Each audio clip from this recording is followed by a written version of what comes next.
유대인들의 전승에 의하면 이런 이야기가 있습니다. 어느 날 예수님께서 햇볕이 쨍쨍 내려 쬐이는 무더운 여름날 제자들을 데리고 좀 산이 높은 산이라고 하는 헬몰산을 올라가는 거예요. 저 산에 올라가자. 이 산 밑에서 이제 출발하기 전에 여기 돌들이 많은데 이 중에서 가능하면 될 수 있는 대로 큰 돌을 하나씩 다 가지고 올라가자. 예수님께서 하시는 일에 제자들이 어찌 토를 달겠어요? 가자 그러면 가는 것이고 오자 그러면 오는 것이고 멈추라 그럼 멈추는 거예요. 이게 제자들의 자세여야 됩니다. 그래서 아무도 토를 다는 사람 없어요. 근데 그 모든 제자들 중에서 베드로와 가룟 유다가 아주 극과 극이요. 베드로는 아주 베개만한 큰 돌을 그냥 그 무거운 돌을 그 들기도 힘든 건데 그걸 딱 들고 가는 겁니다. 그런데 가룟 유다는 가만히 생각해 보니까 그 높은 산에 올라가려면 얼마나 무겁겠어요. 그러니까 이 손톱만한 아주 그냥 돌도 아니요. 모래만한 조그마한 걸 그냥 호주머니에 넣어가지고 가는 거예요. 다른 제자들은 각자 다릅니다. 어떤 사람 막 주먹만한 거, 어떤 사람은 좀 더 큰 거, 어떤 사람은 그보다 더 적은 거, 나름대로 그래도 좀 크다고 생각하는 걸 다 짊어지고 갔어요. 이게 들고 가다 보니까 이 산에 오르다 보면 힘들잖아요. 무거워요.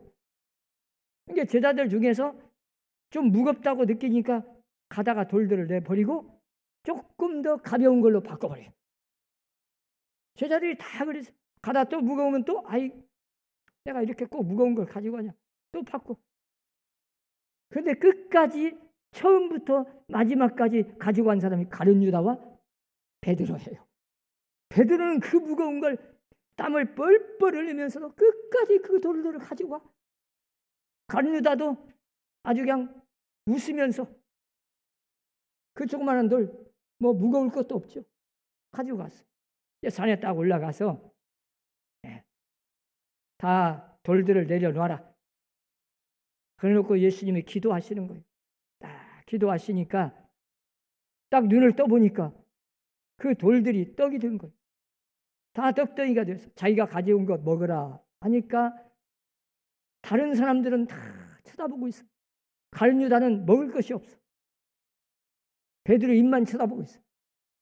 근데 베드로는 자기도 배부르게 먹지만 얼마나 미안하겠어요. 막 다른 사람 나눠주기도 하고 그러고도 남아. 여러분 믿음이라는 게 뭐겠어요? 왜라고 물으면 안 돼요. 주님이 말씀하시면 아무리 궁금해도 아무리 내 생각이 다른 거 있어도 그냥 말씀하신 대로 그대로 해가는 거예요. 그게 믿음입니다. 왜 그 높은 산을 뭐 하려고 올라가십니까? 물어볼 거 없어요. 왜 올라가셔요? 거기 올라가서 뭐 할 거예요? 그 올라가는데 뭔 또 돌들을 가지고 가라고 그래요? 돌도 가져가지면 가져왔지. 왜 큰 돌을 가지고 가시라고 합니까? 무거워 죽겠는데 이런 말 필요가 없어요. 다 주님은 이유가 있어요. 왜 돌들을 가지고 가라고 하는지, 왜 가능하면 큰 돌을 가지고 가라고 했는지 조금 지나보면 알아요. 그래서 언제나 믿음은 먼저 앞에 가는 거예요. 하나님의 능력과 하나님의 말씀과 하나님의 뜻을 믿고 순종하고 가다 보면 지나고 보니까 다 나를 위한 것이고 다 하나님의 이유가 있었어. 이걸 깨닫는 게 믿음일 겁니다. 근데 믿음 없는 사람은 어쩝니까? 언제나 이유를 물어. 왜 가라고 합니까? 나는 못 갈 형편인데요. 왜 꼭 돌을 가지고 가라고 그래요? 그래도 힘들고 무거운데 뭔 또 큰 돌을 가지고 가라고 해요? 막 이러고 나오면 주님이 뭐라고 하겠어요? 마르틴 루터라는 사람은 이런 말을 했어요. 믿음은 그릇이다. 여러분, 이 믿음은 하나님의 은혜를 내가 받아들이는 그릇입니다. 하나님의 능력을 내게로 가져오는 통로예요. 그래서 제가 언젠가도 말씀드렸잖아요. 믿음은 세 가지의 뜻이 있다고. 첫째는 관계입니다. 내가 예수 믿는다 하는 것은 예수님이 내 안에 들어오고 내가 예수 안에 들어가 예수님과 관계를 맺어요. 그래서 하나가 되는 거예요. 신랑 신부가 하나가 되는 거예요. 한 몸이 되는 거예요. 그래서 우리가 구원받아요. 그래서 믿음은 구원에 이르는 믿음이 있어요. 이게 여러분들은 다 예수 믿고 이렇게 예수님과 관계를 맺어서 구원받은 성도들인 거예요. 그런데 그 예수의 생명이, 그 예수님이 내 안에 들어오는 통로가 있어야 돼요. 그 통로가 없이는 들어올 수 없어요. 마음은 딱 닫았는데 어떻게 들어옵니까? 들어갈 구멍이 있어야죠. 들어갈 문이 있어야 하잖아요. 들어가는 통로가 있어야 하는데 그게 마음문을 여는 통로를 열어줘야 돼. 그래야 주님이 내 안에 들어오시는 거예요. 그리고 세 번째는 그릇이요. 이왕이면 그 하나님의 은혜를 받는 그릇이 없으면 하나님의 은혜가 내 것이 안 돼. 언제나 주님의 은혜와 능력을 내가 받는 그릇이 있어야 그 믿음대로 능력이 나타나는 거예요. 그래서 예수님도 항상 말씀하시잖아요. 내 믿음대로 될지어다. 이 믿음의 그릇이 커야 돼. 믿음의 그릇이 있어야 되고 이왕이면 커야 되고 그 믿음의 그릇은 온전해야 돼요. 믿음의 그릇이 더러워지면 들어올 수가 없어요. 깨끗해야 그리고 커야 그 믿음대로 받는 거예요. 그래서 누터는 이렇게 말합니다. 믿음은 그릇이다. 하나님의 은혜를 내가 받는 통로가 있어야 되고 그 은혜를 내가 받는 그릇이 있어야 내가 구원받고 이 땅에서 믿음의 삶을 누릴 수 있다. 그래서 예수님께서는 가끔 그런 말씀을 하세요. 내 믿음이 크도다. 아니, 믿음은 믿음이었는데 왜 크도다? 믿음이 작은 믿음이 있고 큰 믿음이 있어요. 어떤 때는 그러죠. 믿음이 작은 자요. 왜 그렇게 의심했느냐? 책망할 때가 있고 또 어떤 사람에게는 믿음이 크도다. 칭찬해요. 스로보니게 여인일 때는 내 믿음이 크도다. 이만한 믿음을 내가 이스라엘 자손 중에서도 만나본 일이 없다. 그 믿음이 크다는 말은 메가톤급 믿음. 그 원문에 보면 막 얼마나 크든지 가장 큰 믿음. 여러분, 하나님이 우리한테 내 믿음이 크도다. 이런 칭찬을 받는 믿음을 가지시기 바랍니다. 그래서 믿음이라는 것은 하나님의 은혜를 받아들이는 그릇이라는 말씀이에요. 사랑하는 우리 선함교회 성도들은 이왕이면 내 믿음이 크도다. 내 믿음대로 될지어다. 이런 칭찬받는 믿음의 성도들이 되시기를 바랍니다. 그렇게 큰 믿음을 가져야 내가 능력이 나타나고 하나님의 역사를 체험하고 내 삶 속에서 기적이 일어나고 그걸 가리켜서 살아있는 믿음이라 그래요. 히브리서 11장은 우리가 잘 아는 대로 믿음장이라고 합니다. 히브리서 11장 6절에 보면 간단하게 표현해요. 믿음이 없이는 하나님을 기쁘시게 하지 못하나니. 여러분, 믿음이 없으면 하나님을 기쁘게 할 수 없어요. 그러면 하나님을 제일 기쁘시게 하는 게 뭐겠어요? 믿음입니다. 그래서 우리는 이 땅에 사는 동안 이 세상에서 천하를 주고도 바꿀 수 없는 게 믿음인 거예요.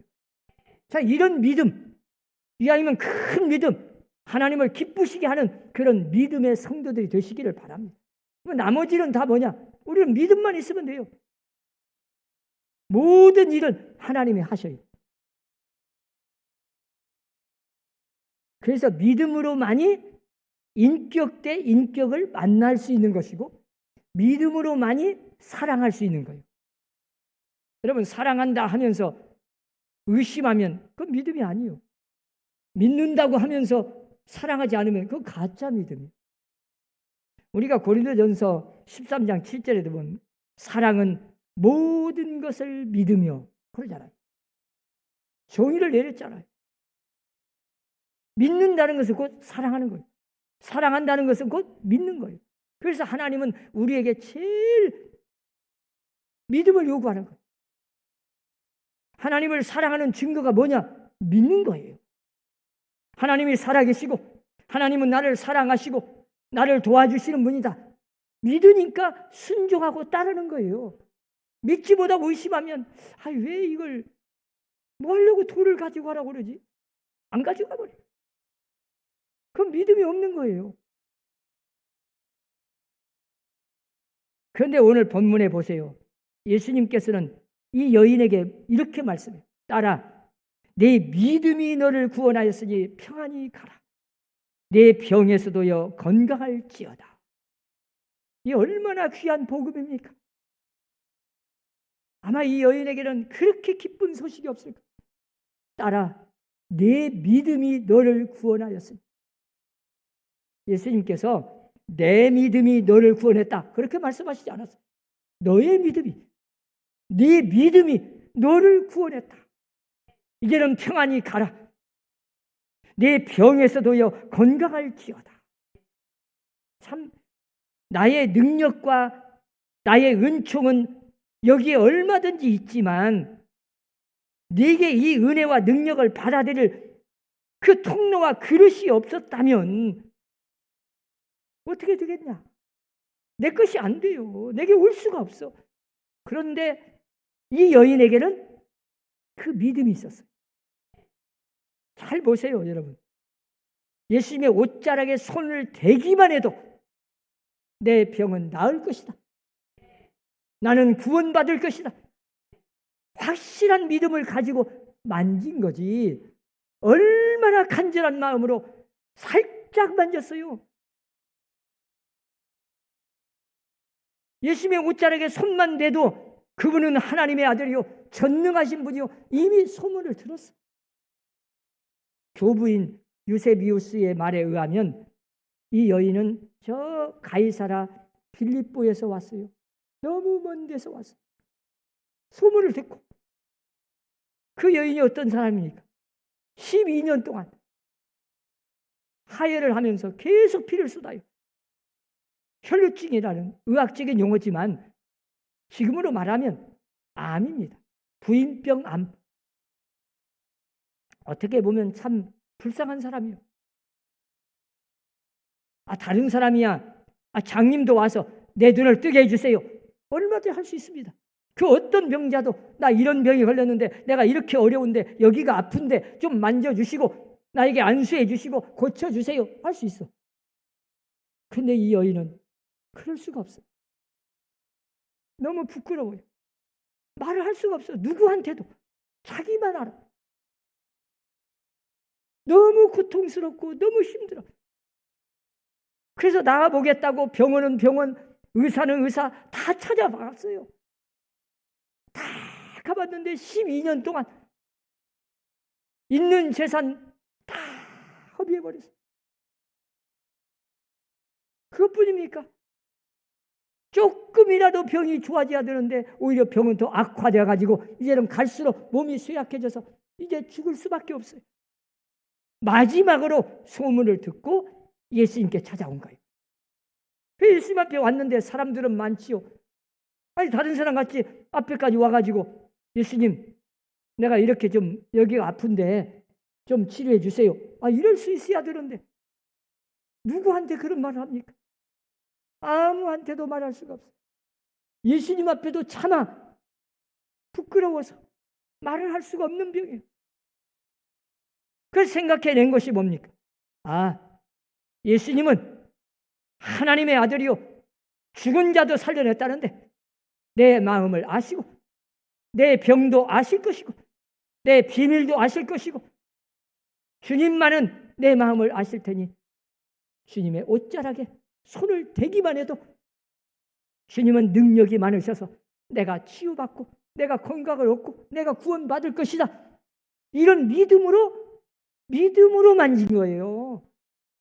일부러 만졌어요. 그런데 여러분 보세요. 그 순간 만지자마자 자기가 느낀 거예요. 혈로 근원이 딱 말라버려요. 몸에 느꼈어요. 사람이 다른 사람은 못 느껴도요. 본인은 알아요. 12년 동안 얼마나 하혈을 하면서 그 몸이 쇠약해져서 다 기운은 없고 맥이 빠지고 그냥 고통이 심했는데 자기 병이 싹 나아지는 것을 느꼈어요. 깨달았어요. 내 병이 나았다는 것을 확실하게 느껴버렸어요. 너무 좋아가지고 있는데 예수님이 누가 내 옷에 손을 대었느냐. 여러분 생각해 보세요. 제자들이 무슨 일인지도 모르고 사람들이 이렇게 막 부딪히고 막 만지고 대고 이러고 있는데 뭐 누가 손을 댔냐고 하면은 말이 됩니까? 그렇게 물어보시는 예수님이 이상하지. 제자들은 지금 사람들이 많아가지고 막 부딪히고 만지고 다 하는데 대고 누가 옷에다 손 댔냐고 하면은 무슨 말씀입니까? 그런데 예수님은 그 만진 자를 찾고 계셔. 왜? 예수님은 알아요. 수많은 사람들이 밀치고 막 부딪히고 할 때는 전혀 예수님에게서 능력이 안 나갔잖아. 그런데 왜 이 여인이 뒤에서 그 옷자락 살짝 만졌는데 예수님에게서 엄청난 능력이 나가. 예수님이 나간 줄 알고 일부러 누가 손을 댄지는 걸 알았어요. 그 여인을 찾고 있는 거예요. 이 여인은 자기를 찾고 있는 줄 알고 이제는 부끄러움도 소용없고 이제 뭐 비밀도 필요 없습니다. 이제 다 고백할 수밖에 없어요. 사실대로. 그리고 예수님 앞에 딱 엎드려서 자초지종 내가 이런 사람입니다. 그래서 내가 이렇게 다 가봤지만 내 병이 더 중하여졌던 차에 소문을 듣고 내가 주님 앞에 왔습니다. 내가 예수님 앞에 손을 댔습니다. 예수님은 전능하신 하나님의 아들이요 죽은 자도 살려내시고 나 같은 죄인의 마음도 알아주실 테니 내가 믿음을 가지고 주님 앞에 만졌죠. 그때 주님이 뭐라고 말씀하세요? 딸아, 내 믿음이 너를 구원하였으니 평안히 가라. 내 병에서도요 건강할지어다. 어떻게 보면 참 이 여인은 가장 불쌍한 사람이에요. 병도 병이지만 저 민수기나 신명기에 보면요 그 부인병은 지금은 암이 걸려서 속에서 막 썩어서 냄새가 나니까 사람을 만날 수가 없어요. 율법에 그런 여인은 성전에 가서 예배를 드릴 수가 없어요.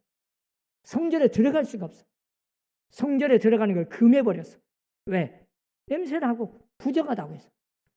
그러니 이 여인은 성전에 가서 예배 드릴 수도 없죠.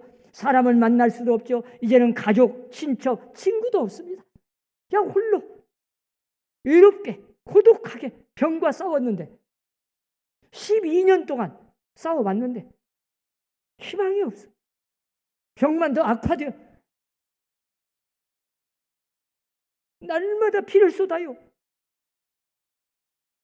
속에는 막 썩어가는 거예요. 그런데 누구한테 그런 이야기를 할 수 있는 사람이 있어야 되는데 아무도 못하잖아.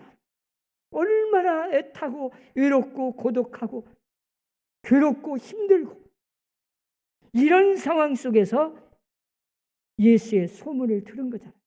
여러분 이 소문이라는 게 복음입니다. 소문을 들어야 돼. 이 여인은 그 먼 거리도 소문을 듣고 마지막으로 주님 앞에 와서 주님을 만나가지고 지금 완전히 구원받고 치유받고 그 병에서 해방을 받으니 이 얼마나 기쁘고 즐겁겠어요. 교부들의 말에 의하면 이 여인이 치료받고 자기 집에 돌아가서 마당에다가 기념비를 세워놨어요. 몇 년, 몇 월, 며칠 예수께서 내 병을 고쳐주셨다.